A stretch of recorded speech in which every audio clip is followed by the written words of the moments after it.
Welcome to 1,000 Tiny Steps. I'm Barb Higgins, and in this podcast, I'll share personal stories of great joy and tragedy and the steps that brought me there. I have become adept at tracing them backward to find the origin of an event, good or bad, that has affected my life. I have gone from being on top of the world with Division I All-American success to being unable to get out of bed with the grief of losing a child, and everything in between.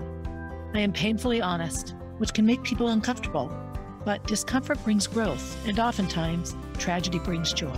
So, tie, buckle, slip on, release up your shoes, and join me as we begin our 1,000 Tiny Steps. Hey everybody, Barb Higgins here, beginning episode 60 of 1,000 Tiny Steps. So if you notice in my background, most of you who are watching, I'm back in my own living room for a bit. This has been the week of hell in my household with the tummy bug. First Gracie, then me, now my mother, my sister. We're all waiting for Kenny and Jack to get it. So I've been a bit, housebound, not wanting to go out, spread the love, so to speak. So I've re-listened several times to my last 2 or 3 episodes after my sophomore year. And that was a big year in my collegiate reality. That was a year that I made All-American. It was a year that I began dating David. Aside from, I suppose, each of my marriages and my relationship with Roy, that's the most significant relationship in my life. Jay was also very significant, a 2-year relationship. That's not a short amount of time. I've never gone on dates like, I'll date this person, date this person. It's always been fairly significant relationships with me, and I haven't had lots of them, but I've had intense ones. So David is where I sort of left off, and looking at my 1983 and completing my sophomore year and coming home and spending the summer with Sally. That was a turning point in my life. I think if I turned the corner into young adulthood, it happened then. And when I went back to Boston after the summer of 1983, I wouldn't live at home again until the summer of 1986. And even that was just sort of temporary. I really became a citizen of Boston, and I lived and worked year-round in the city. And that was, a big change for me. I went from Concord, New Hampshire girl to a city of Boston girl. Also in my sophomore year, that I didn't talk about in the last episode, that was the year that my eyes were really open to the world of drugs. Now, lucky for me, I was a scholarship athlete. And so I had structure and discipline built into my reality. My college was being paid for. I was going for free. So I didn't have the freedom or the flexibility to just do what I wanted. I had to stay healthy as best I could. And the running injuries were the most obvious form of pressure there. But when I really think back, and what I would say to young people now, and what I often said to the runners that I coached, is that you have a finite time to enjoy this free education and run for a Division I university. You can drink alcohol and snort cocaine and smoke pot and take pills your whole entire life, but you have these opportunities that are limited by time. If I could go back and change things, we all think we could go back and change things. The one thing I really would focus on, if I could go back with any knowledge at all, would be the substance abuse and how it affected me as an asthmatic, and how I always did the training and I always worked out hard, but I didn't always follow it through with eating well and going to bed on time and not drinking on the weekends or partying. My sophomore year was also a time that I was introduced to cocaine. Now, I know this might sound alarming to a lot of people listening to this. During my sophomore year, while I was training hard, while I was taking care of myself better than I ever had, while I was abstaining from drugs and alcohol in the immediate times of my track meets and my competitive seasons, I was very good at quitting. Once we got competing, we didn't party. The parties were over until the season was over. And so I was very good at that. And so I was able to run really well. I was able to get straight A's. I met this wonderful boy, David. So I finished my sophomore year of college feeling like I, again, had really arrived, that I was living this normal, healthy, awesome life. I was going to an unbelievably prestigious college for free. I was doing well there. I was an All-American. To this day, I hold the honor of being the first All-American at BU for women as an NCAA athlete. I'll never forget those things. I did not have the wherewithal. And of course, I had all of the issues around my trauma and the PTSD around the abuse, and then the addictive personalities, to not have much guidance or much success in avoiding the inevitable in some ways. And that would, for me, would be addiction. I remember as a health educator years later, I often talk about my students and say, if you have to choose an addiction, please choose anything but food. As you can't avoid food. Alcoholics don't get sober in bars. They avoid alcohol. That's the beginning step. And people that are anorexic or bulimic or binge eaters It's the equivalent of having to get sober in a bar. It's having to quit shooting up under a bridge with a bunch of other people who are shooting up. A nearly impossible task sometimes. I have such respect and awe and tenderness and empathy and sympathy for anorexics, bulimics, and people with issues around food. But you cannot avoid food. You need food to live, and you do not need alcohol to live. You do not need cocaine to live. You do not need marijuana to live. These are not things that you will die if you don't have. They may provide comfort and pleasure and be wonderful to use, but they aren't necessary in life. And so while I was honing my academic skills and honing my athletic skills and becoming a runner, I also was exposed to cocaine. And actually, this happened at a New Year's Eve party with a whole bunch of friends of mine from Concord, which is kind of funny because I had to go to Boston, to sort of find it. But I'll never forget how that felt the first time. And I share this because it's important, because it's not something that I jumped into at all, because it felt so good that the athletic, competitive athlete in me knew right away that this was playing with fire, that if I got into the habit of using cocaine on a regular basis, I was done for.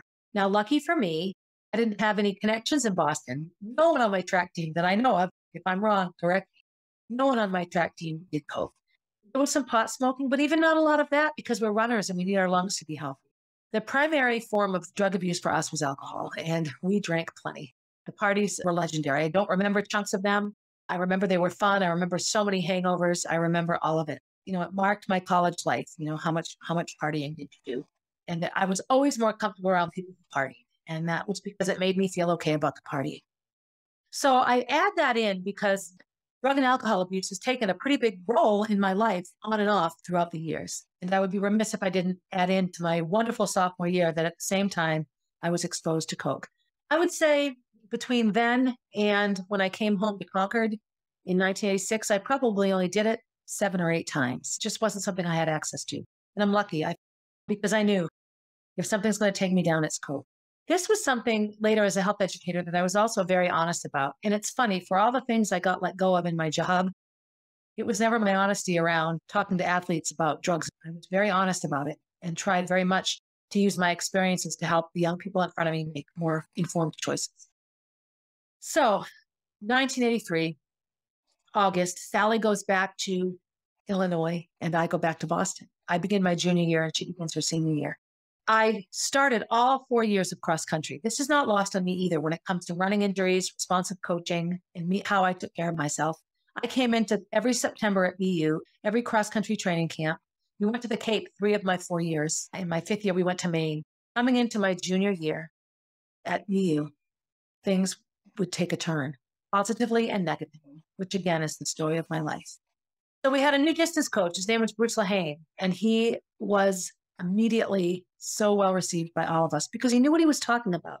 Things weren't always smooth. I mean, things weren't always comfortable and easy, but when you're surrounded by a group of really messed up teenage girls and women in their early 20s, what is going to be smooth? Training was much more solid and we had a much lower injury rate and things in that regard were much better. Practices were more organized. Bruce was a man of few words. And, I was kind of used to coaches giving me a lot of information as I was running and a lot of things ahead of the race. And how do you think I did? And when I would say to Bruce, how do you think I should run today? He would look at me and say, well, fast. Okay. He really left a lot of it up to us. And it was that way in workouts as well. See how the first one feels and let's see how you go after that. I learned so much about the sport of running from Bruce Lehane in my years as a scholarship athlete at BU. So lucky. Also at this time, during this year, Leslie and Lisa Welch showed up. They are identical twins from Peabody, Mass. And I knew of them through running against them when we were, running in high school. I knew of them through Liberty Athletic Club, an all-girls and women's track club that's located in Boston. And so there was all this hubbub. The Welch twins are coming. The Welch twins are coming. So they had gone off to the University of Virginia. And I don't know the ins and outs of why they changed, nor is that my story to tell. But it was big news that they were showing up at BU because they were amazing runners. And this would change exponentially the level of our program at BU. Leslie would never run for BU. She let go of collegiate running at that time. Of the 2 twins, she was the one that had a bit more success in the running. She has the faster PRs, I think. Lisa had a much more rich college career than Leslie. Leslie ended up not running for BU at all. And sort of a wonderful side note is Leslie and Lisa show up and Leslie and Bruce, our coach, fell in love. They ended up getting married, and they were married for 30 years anyway. And then Bruce sadly died of ALS a year after Molly died. That was an incredibly sad time. So, back to my whole theme of young female athletes with their older coaches, a 30-year marriage to me is a healthy relationship. But when you look at the nature of its beginning and all, it's easy to go round and round on it. And of course, there was all the whispering and the oohs around Leslie and Bruce, but that was a relationship that we all could strive to have and hope to have in our lives. So cross country in the fall of my junior year, Lisa could not yet run for us. She had the red shirt, so she was not eligible in full track. But we had a wonderful time. Linda had established herself now. She was coming into her sophomore year. We had this amazing group of runners. We started to really build ourselves up as a team. We had some Greater Boston Championship titles. We had some dual meet wins. We had some great efforts at the Easterns. We had a really, really good season. This year, I would not run in any of the championship efforts. I had a recurrence of my plantar fasciitis. That's a running injury that is unfixable, although I've had surgery on both my feet and they're completely fixed.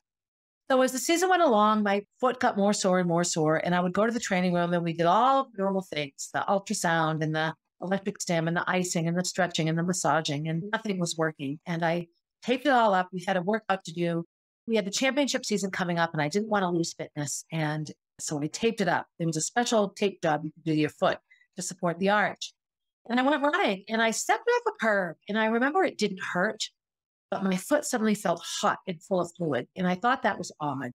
I thought something was odd. And then every time I landed on it running back, it wouldn't support my weight at all. It's like I collapsed under it. So I had to walk back to school, rather hobble back to the training room. When Gary, the trainer, pulled the tape off my foot, it swelled up immediately and turned black and blue and everything else. So the sad news there is I ruptured my plantar fascia and I would have to have surgery. So I was immediately put on crutches and put into a boot and I was done and likely done for the year. And I was heartbroken. I was coming off a season where I thought that I had gotten All-American for the first time, not knowing that would be the only time I would be an All-American. It was really very, very devastating. And of course, very hard for someone in my situation to maintain any sort of solid training because I just didn't care anymore. I was living off campus now in an off-campus apartment with Vicky and Caroline, and I think her name is Lisa. Vicky ran on the track team, and these two other women were friends of hers. She was a communications major. I believe these were friends of hers from her classes. And so we had this beautiful apartment on Kelton Street in Brookline. It had a Brookline, mailing address, but it's right on the border of Allston. A wonderful apartment. It was so fun. Although I spent most of my time at David's, quite honestly, I did not spend a lot of time in my apartment. I also remember that the more I fell in love with David, the more dangerous that relationship felt. And, if I could go back and undo all the times I hurt him, I would spend a lot of time undoing all the times I hurt him. David was just one of those people. He didn't say a lot sometimes. He pondered a lot. He kept a lot in. He was unbelievably, probably still is, a sensitive, tender human being. And I was a damaged sort of basket case. And when we had good times, we had a blast and we loved each other so intensely. I had never, even though I had been in love with Jay and all the feelings I had had around Jay and science guy and whatever that was, David was truly my first healthy, normal love affair and romance and relationship. He came home to my house and I went to his house. We met our families. It was just this amazing, amazing thing. And, and I still had all of my issues. I still had my over drinking. There were times that, I wasn't all that faithful to David. And it wasn't like I wanted to be in love with someone else or have extra relationships and such. I was a very, very dangerous blackout drinker. And I would sometimes wake up in the morning and I laugh about it now and try to make it funny. But when I really look at it in terms of what a damaged little child I was, when I look at how old Gracie is, and she's older now than I was this particular college year I'm talking about. And I think of all the craziness in my life and I ache for 20-year-old Barb because she just was trying really hard to keep her head above water. And so once I was injured, things really changed. I was on crutches. I was on crutches for months. And so again, in this day and age, having my foot in a boot, I had metal pins sticking out of my 3 toes this past April, and I didn't miss a CrossFit workout once. I didn't miss a coaching workout. I got a scooter and I used the crutches and I worked around my broken foot. But back then I didn't know how to do that. I did some pool running where you just go run in the pool, but I had to hobble all the way to the swimming pool to do it. I had to get on the subway and it was all overwhelming and impossible for me. And so I just did nothing. I did nothing from my injuring it in late October to surgery. I don't even remember when the surgery was. I believe it was in November. And then I was in a cast. Yes, all through the Christmas holiday. I went back and got the cast off after Christmas. And then, 6 weeks in a cast. They don't do that at all now. And I spent the rest of my sophomore year trying really hard to rehab my foot. And of course, every time I saw the athletic director, it was, what do I do? How soon till you can run again? How soon till you can run again? And in his defense, he probably just really wanted me to feel better and was hoping that I was going to give him good news. But all it did was remind me that I wasn't doing my job, that I wasn't earning my free education. It was very hard to wrap my head around that. My junior year, I got a job working for a radio station. I did all this media research. So we would cold call people and have them listen to music and tell us what they thought about certain songs. It was tedious, horrible work. I made up a name. I was Chelsea Coe. I met a wonderful, wonderful friend named Brenda Moquin. Hi, Brenda. I met her at that job. We became longtime friends. I ended up living with her years later. I'll get to that. And I started to establish a bigger life around the Boston community. I got more involved with timing and helping at road races and officiating track meets because I couldn't run, and once I was in a boot and I could hobble around, I could at least help and participate in that way. I continued taking all of my education classes. And the one smart thing I did, I will say this, is when I knew I couldn't run for the next semester, I took extra classes. I had a full scholarship. And so at BU, it was four classes per semester, but you could take a fifth class and then I took a summer class. So I got a bit ahead of myself. I got a bit ahead in my education classes. In my mind, thinking, I'm now going to miss another indoor season and an outdoor season, which means I'll have half a year of eligibility as a fifth-year senior or a graduate student. And so for all the things I didn't do right in college, that was a good decision I made. So I spent a lot of time studying. I maintained my grades, but it was a very difficult time for me. And my demons took hold. As I've said before, women that were abused as young girls in a sexual manner have an unbelievably difficult relationship with being believed and with being validated and with not having their words mixed up. And gaslighting is horribly, horribly prevalent in how sexual abuse victims are manipulated by their abusers because they want you off footing and off balance. You're an easier target that way. So I didn't know any of these words. Some of these words I've just learned since Jack's birth, and I've started all of this process. So I finished my junior year. So that was 83, 84. Not at all where I thought I'd be. I thought I would have qualified for the Olympic trials, which were happening then. Joni won the Olympic trials in the marathon and went on to the Olympic Games. A bunch of my collegiate buddies, my teammates, went to LA to watch her run. Here was my former coach, and she was the first female to win a gold medal in the Olympics. And I wasn't there. I just didn't have it in me to go. I really became disconnected. I will say the positive side of this is I became very connected to David's family. They lived right outside of Boston. He is one of 6 kids, just such a classic, wonderful blue-collar American family. Now, the town they lived in is a bit upper crusty, but they were as normal as the day is long. David's dad was a firefighter in a nearby town. His mom was a stay-at-home mom. His family, so connected, just so connected. He did so many things with relatives on both sides of his family. He had 3 brothers, 2 sisters, neighborhood friends. There was a neighborhood family right around the corner, and they had 12 kids. So there's 18 kids between 2 houses. Growing up in the neighborhood I grew up in, we played street hockey outside. They had this little social club called the Cellar Dwellers because they all hung out in the cellar. And that was also such a common thing when I was growing up. Rec rooms in the basement was a big thing. If you live in New England, houses have basements. That isn't true everywhere in the country, but in the basements in New England are deep. You can stand up down there. They're not just crawl spaces. And so many people built rooms in their basements. And David's family, their house, they had a great rec room down there with TV and ping pong and pool and all the things you'd expect in a downstairs room. And so I became a very common feature at David's house. And I'm quite sure I was probably overbearing sometimes. He has a sister my age, and then my sister Johanna's age. So that was a nice connection. And actually, my sister Johanna, who went by Jody then, got friendly with Diane, David's youngest sister. He came up to Concord a couple of times, and I brought Jody to the Cape a couple of times. That was a nice connection. But that became big for me. All that David's family was, mine wasn't. Not that his family didn't have ups and downs. Don't we all have our struggles? But what his family had was this consistency that you were there for one another and that certain things weren't tolerated. And, you could count on things.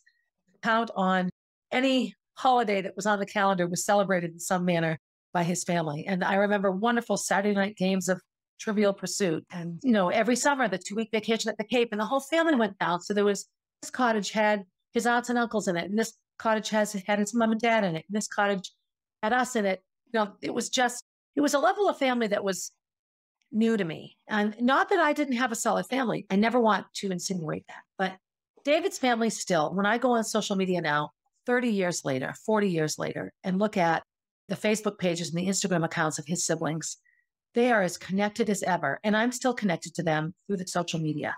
They have golf tournaments and they're every holiday they're there. They just had to sell their family home. And of course, with all the building going on in and around their hometown, this beautiful, beautiful Victorian home was demolished to build some probably hideous condo development. It's heart-wrenching the way that time changes and how time has passed by and things aren't what they used to be and everything is just so different.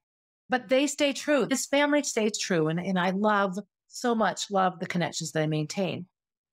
That, I say, was a very positive part of my junior year in college. The summer after my junior year, the summer of 1984, I remained in Boston. I lived on Glenville Avenue with Donna and Linda and Jody. I worked at Bill Rogers Running Center. I had a couple of different jobs. I actually worked at a running store in a fancy mall, Copley Place Mall or Copley Plaza, someplace like that. And I worked with this guy named Jeffrey Abo-Samrad. He was hilarious. And we had so much fun. And we used to dress me up. I was thin, very, very thick, thin, very androgynous looking female. I was muscular. If you know me, you know that I'm the same width around. One of my nicknames in high school was the human stick. And so we would have a blast dressing me up in these really schwanky dresses from Neiman Marcus. We had the tag remover, so you could remove the tags and then wear the dress and then dry clean it, tags back on. I probably shouldn't admit to these things, but that summer was a much different summer for me. It was the first time that I really felt like I was on my own now, that I wasn't attached in the same way and connected in the same way to my family.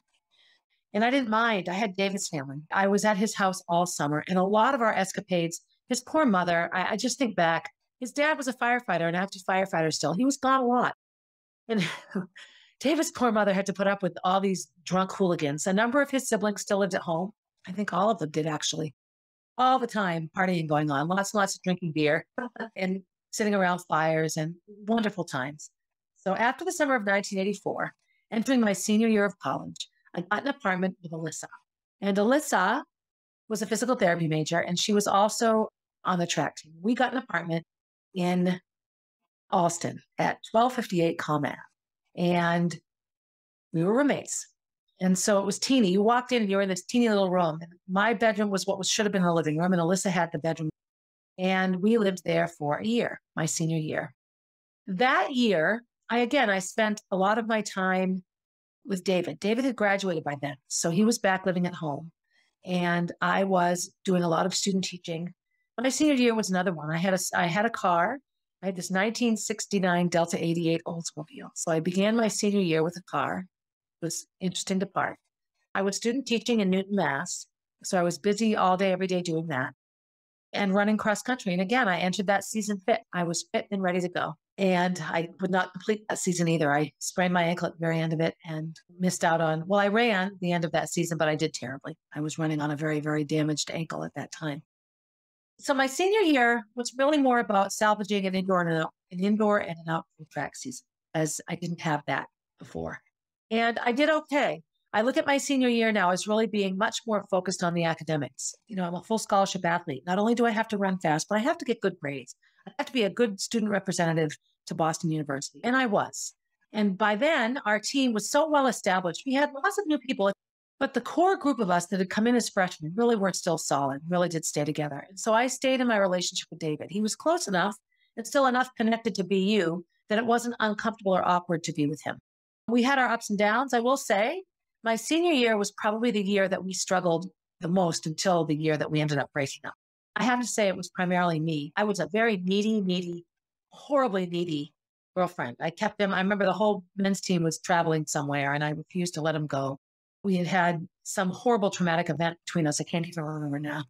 And I'm like, you have to stay. You can't leave me. And he didn't. He stayed. He gave up a free 10-day trip in the winter to someplace warm to train with the men's team to stay with me. Bruce came to his house where I was staying to convince him to go on the trip, and he didn't go. That's the kind of guy he is and was. I have to let him off the hook. There was nothing at that point in my life that anyone could have done to fix me. I had to fix myself. I go back a lot to my time with David when I'm pondering the choices I've made since and how my life has turned out. So all of my senior year was getting back into and reestablishing myself as a runner and doing a ton of partying. So in living with Alyssa, I had sort of a different social group. I had a lot more of her friends. Not that we didn't all hang out with the same people, but we all had different majors. And so I was able to meet some other people. As I sit here giving this narrative, I don't have a lot of strong memories of my senior year. I had good races, not great races. We had a new head coach. His name was Pete Shooter, and he came mid-year. And Jan Samuelson showed up, and she's the sister-in-law now of Joni. So coming out of my senior year, I graduated from college. So now I'm a college graduate, and that could have been it. But I still had a full semester of eligibility. So I was given a tuition scholarship, as was Marty Shea. Two of us were both given a fifth year. This is a wonderful opportunity. Marty and I each got a one-year master's degree out of it. I had taken some classes ahead of time, and as had Marty, I believe. PE major back then was called human movement. I don't know if it's still called that now. So our master's degree, I believe my diploma says human movement. I'm not quite sure. And adaptive PE for me. I did the special ed piece because I have that. So the summer after we graduated, Alyssa, she moved into Glendale where I had lived. And Marty moved in with me. And so I had the same apartment, but now I was living with Marty and not with Alyssa. And we began our graduate school year. So neither of us were running cross country that year because neither of us had that eligibility. Marty had not missed any cross country season. We both worked, we both trained. I still had my car. We're wonderful roommates. She had a very serious relationship at that time with a guy named Gary. So he was at the apartment a lot. I was still with David. And it's funny because neither of us were ready to graduate. And the moment school started, we're like, oh God, we don't want to be here. It was like an instantaneous shift. The summer after I graduated was another Boston summer. Marty and I worked for Buildings and Grounds at BU. We mowed lawns and we smacked half-dead rats with shovels and put them in buckets. Disgusting. We painted chain link fences. It was actually a blast. We had a really, really good time. And we were the only two women that worked like that did that. David went down to the Cape that summer. He spent a lot of time away. We broke up sort of. I remember he started seeing someone else a little bit and I lost it. I went nuts. Did everything I could to get him back. And I did get him back. And we ended up, my graduate school year. So this was his second year out of school now. He and I were back together. We spent a lot of time together in college. We're at each other's apartments all the time. We probably slept together every night. It was like we lived together, even though we each had our own apartments. I remember he did a student teaching gig on the North Shore in Swampscott. He'd have to get up at like 5 a.m. It was awful. I just felt so bad for him because you have to take public transportation and it was like an hour commute either way. Those were the ups and downs sometimes of the full scholarship bit. You couldn't just take a semester off from track. You had to do it.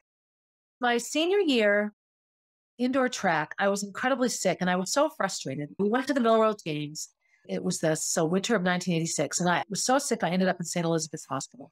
I had an asthma attack. I couldn't breathe. My throat hurt. I was a mess and I could not get better. And so what happened was I finally went to my doctor at home and I had tonsillitis. And so they gave me antibiotics and the tonsillitis went away. And then the moment I stopped the antibiotics, they swelled right up again. They were not going to get better. I was running times. I was training hard. I wasn't drinking. I was living such a good life in terms of wanting to be a fit athlete, and I could not get better. And so I realized I needed to have my tonsils out. So this is nothing for a 6-year-old or an 8-year-old or a 4-year-old, but for a 21-year-old woman. So I had my tonsils taken out and it was horrifying. It was probably one of the worst experiences I've ever had. They kept you overnight in the hospital. Then I came home the next day. The first time I took a sip, the milk I drank came right out my nose. The pain was unbelievable. I really couldn't eat. I couldn't eat for days. I was on a chaise lounge with a lawn chair in the TV room in Concord on Essex Street, just wanting to get better. And so I lost like 15 pounds. So I will say this is the one time I flirted with the idea of anorexia. So I weighed probably 110 before I got sick, 112 at the most. When I came back to school, I weighed 94 pounds. So that's 16-pound loss right there. And so I remember my coach was Bruce, who was not someone that pushed being thin in an unhealthy way. But the idea was the skinny girls won the races and just try to find that balance. And so I got back and I cannot tell you how much better I felt. And so the first race I ran under 4:30 in the 1500. I had not broken 4:30 in the 1500 since my freshman year, since I came to BU.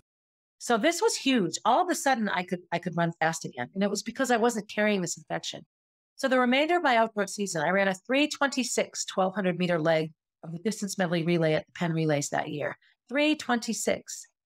I was back to where I had been when I made All-American. And I was so excited. So of course my goal became to qualify for nationals. And so the race that I thought it would happen, and I shared this not because any of you understand racing, although some of you might, but it's because I started chasing this goal and really wanted to qualify for nationals. And I was finally healthy and running well. I skipped my graduation. It was my master's degree graduation. I remember Marty didn't skip it. She skipped the track meet and stayed for graduation. I didn't. I went to the track meet because I so badly wanted to qualify for nationals. And there was a girl on my team named Beth, and she and I had quite a rivalry. And so I had a really good preliminary round in the 1500. I warmed up in my cap and gown with my master's degree hood. I was all excited and I was going to qualify for nationals. And so I'm running in the race and I feel pretty good, but not great. But I'm okay still. I'm mentally okay. And with 200 meters left, somebody sprints by me and I think, oh, that's okay. I'll go with them. Well, it was Beth. And I locked up rigid. And she took off and I just quit. I gave up on myself and I ran 4:26, which still isn't a bad time. But I believe qualifying time was 4:21. So she ended up qualifying for nationals in a race too later. And I did not. And I was frantic. I was just a devastated mess. And so I went to Texas. I went chasing times. And, I went to Houston and then I went to Austin and I ran in track meets in both places. And the nicest people put me up. And I remember after one of the track meets, one of the officials had said, if you told me you needed a qualifying time, I would have given that to you. Which, of course, you don't want to cheat to go to nationals, but I just so very much wanted to end my career on a better note than I was going to. But I will say I ran personal best times in every event that spring. It was the best. And I can't be sad about that part because I did finish my collegiate career running really well. That got me into running for Nike Boston, which I'll get into in my next episode. So I guess if I had to wrap up this episode and all the stories I've tried to tell here, my entire life in tracing back all the steps, the mistakes I made, to the joys I've had, to the failures, to the successes, always in my life, the good and the bad existed at the same time. Happy and sad, fat and thin, healthy and injured, smart and stupid. That in my life, there really never has been the word but. And it's a word that I've found myself so much in my life. I came off halfway through what I thought would be my collegiate career. I was on top of the world. And my junior year and my senior year and my postgraduate year were filled with strife, were filled with copious amounts of drinking, and not as much cocaine use as I really had to go back and look through running logs, and I kept track of all that stuff. And not as much as I remember. You pile that stuff on, I think. But I do know that I didn't really consider myself many times an elite athlete. I just didn't. I felt, for the most part, like I was a failure. And my relationship with David was difficult. I loved him with that frantic, panic love that only someone like me can feel. And I couldn't imagine life with him sometimes, nor could I imagine life without him. But he was my person, and he stuck by me for a long, long time. As I graduated that year, my PG year, I had a master's in adaptive PE. It was the spring of 1986, and I had no plans. I didn't have an actual teaching position I was going to have. I had to take a couple of more classes in order to get my teaching certificate. Even though I received the diploma, I still had those 2 classes that I needed to take for it to be official. And I did that in summer school at Salem State. One of my biggest memories of Marty and I toward the end of our grad school year is writing our thesis proposals. And she was working on hers around road racing and 10K running, and mine was ADHD and regular exercise with elementary school boys. And we got sick and tired of our own. We were drinking coffee and eating Pop-Tarts, and oh my gosh, we stayed up all weekend, of course, doing it at the last minute. And then we switched to work on each other's for a while and then went back to our own. That was teamwork right there. And so that was it. We graduated, we got our master's degrees and sort of went our separate ways. Marty and I didn't see each other for a long time after that. We had quite a big division in our friendship for a long, long time. In May of 1986, I had received 5 years of college education for free. I did take out a $5,000 loan to pay living expenses and such, which was not difficult to pay off at all. That is not lost on me. When I berate myself, I have to look down and thank my legs and thank my feet for carrying me for 5 years and giving me a free education. What's the lesson in my experiences? Well, there is no lesson, really. It's a very heady, awesome experience to get a full scholarship. I still can't believe sometimes that I accomplished all that I did. It was a lot of work. It was a lot of stress. At times, it took what I loved most about running completely away. Do I wish I had gone to different colleges? Oh, don't we all wish we could go back and do things differently? But I love the city of Boston. I still know it quite well. I met amazing people. The Boston running community is amazing and terrific. I still have many friends from those days now.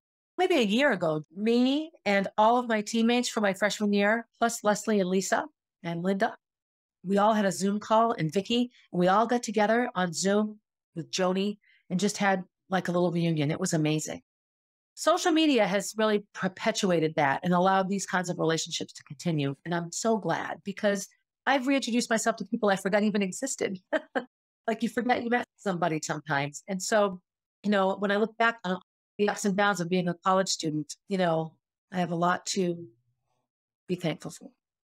So I hope this wasn't too all over the place for you. I guess I was just trying to fill out my college career. I had an amazing relationship with David. I had a tumultuous relationship with David. I ran really good times. I was sick and injured a lot. I made stupid choices around drugs and alcohol. I took extra courses and got a master's degree completed in 1 year. There it is, the life of Barbara Higgins. So anyway, as I wrap up this and look ahead, we'll be going into some of my years after college, but I hope this was enjoyable for you. I hope you are well and happy. I hope that you are all doing good things for yourselves before you do good things for others. And as always, have a good day, everybody. Hey, thanks for listening and for supporting 1,000 Tiny Steps. I hope you enjoyed the episode and will continue to listen. Feel free to leave a review and share my stories with your friends. Also, please reach out if you have stories to share. I love hearing from and connecting with my listeners. If you would like to know what I'll be talking about down the road, you can find me on Instagram at barb_444, on Facebook as Barb Higgins, and at my website, www.1000tinysteps.com.